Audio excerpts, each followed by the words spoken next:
എല്ലാവർക്കും എൻ്റെ യൂട്യൂബ് ചാനലിലേക്ക് സ്വാഗതം. ഞാനാണെങ്കിൽ ഒരുപാട് ആഗ്രഹിച്ച് ഞങ്ങളുടെ സീതമരത്തിൻ്റെ ചുവട്ടിലേക്ക് പോയി. അവിടെ ചെന്നപ്പോൾ എനിക്ക് പൊട്ടിക്കീറിയ ഒരു സീതപ്പഴമാണ് കിട്ടിയത്. ഇത് വെള്ളം കയറിയത് കാരണം മൊത്തം പൊട്ടിക്കീറിയിരിക്കുന്നത് നമുക്ക് കഴിക്കാനേ പറ്റത്തില്ല. കാണാൻ നല്ല ഭംഗിയുണ്ട്, നല്ല രസമുണ്ട്, നല്ല ടേസ്റ്റുമാണ് ഇത് കഴിക്കാൻ കേട്ടോ. പക്ഷേ ഇത് പച്ചയാണ്, പൊട്ടാണ് ഗൈസ്. അതുകൊണ്ട് നമുക്കിത് കഴിക്കാൻ പറ്റത്തില്ല. നമുക്ക് വെറുതെ കണ്ട് വായിൽ വെള്ളം ഊറാന്ന് മാത്രമേ ഉള്ളൂ. അങ്ങനെ വീണ്ടും എനിക്ക് വിഷമം തോന്നി, എങ്ങനെയെങ്കിലും കഴിക്കണം എന്നുള്ള ആഗ്രഹം കൊണ്ട് പിന്നെയും ഞാൻ പോയി. അങ്ങനെ വീണ്ടും ഞാൻ പോയി എൻ്റെ മരത്തിൻ്റെ മണ്ടയിലൊക്കെ കയറി നോക്കി കഴിച്ച് മേളിൽ നോക്കിയപ്പം ഒരു മഞ്ഞ കളറുണ്ട്. പക്ഷേ അത് വിളഞ്ഞിട്ടില്ല. അതുകൊണ്ട് നമുക്കതുകൊണ്ട് ഒരു പ്രയോജനവും ഉണ്ടാകത്തില്ല. അങ്ങനെ ഞാൻ വിഷമിച്ച് പിന്നെ അതിൻ്റെ താഴ്ഭാഗം നോക്കി. നമ്മുടെ വീടിൻ്റെ ബാക്ക് സൈഡിലായിട്ടാണ് നമ്മുടെ ഈ സീതപ്പഴം നിൽക്കുന്നത്.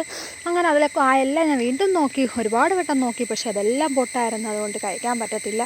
അങ്ങനെ വീണ്ടും എനിക്ക് സങ്കടം കൂടി കഴിച്ചു. അങ്ങനെ ഞാൻ വിചാരിച്ചു എന്നാൽ പിന്നെ വേണ്ടാന്ന് വിചാരിച്ചു. അങ്ങനെ അതിൻ്റെ ചുറ്റുമൊന്ന് നോക്കി അതിൻ്റെ ചുവടൊക്കെ നോക്കിയപ്പോൾ കാണാം ഗൈസ്, ഒരെണ്ണം തറയിൽ പൊഴിഞ്ഞ് കിടക്കുന്നു. അങ്ങനെ അതിനെടുത്ത് നോക്കി. എനിക്കൊരുപാട് സന്തോഷമായി കണ്ടപ്പം. അതിനകത്ത് പക്ഷേ ഒരുപാട് ചോനനുറുമ്പുകളുണ്ടായിരുന്നു. എങ്കിലും കുഴപ്പമില്ല, എനിക്ക് ഒരുപാട് സന്തോഷമായി. നല്ലെണ്ണം കിട്ടിയത്, നല്ല ടേസ്റ്റാണ് ഇത് കഴിക്കാനായിട്ട്. അപ്പോൾ വീഡിയോ ഇഷ്ടമായി കഴിഞ്ഞാൽ നിങ്ങളൊന്ന് ലൈക്ക് ചെയ്യണം. താങ്ക്